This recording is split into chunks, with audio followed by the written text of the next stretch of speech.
We're running around right now. It's blue versus red in Santa's village.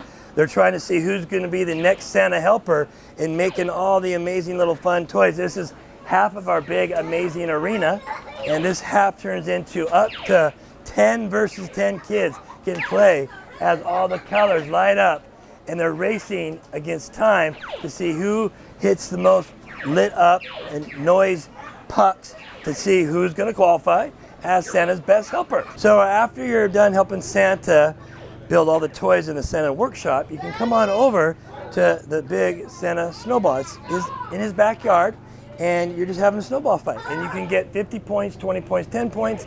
Two sides stand on each side. They're throwing them. They're having a good old time. It's all designed to get good interaction and having little ones have fun. And they're not real snowballs, they're foam balls. So it's the safest snowball fight in the world. You can play as much as 10 on 10, and if you want to keep score, oh, that was a good throw.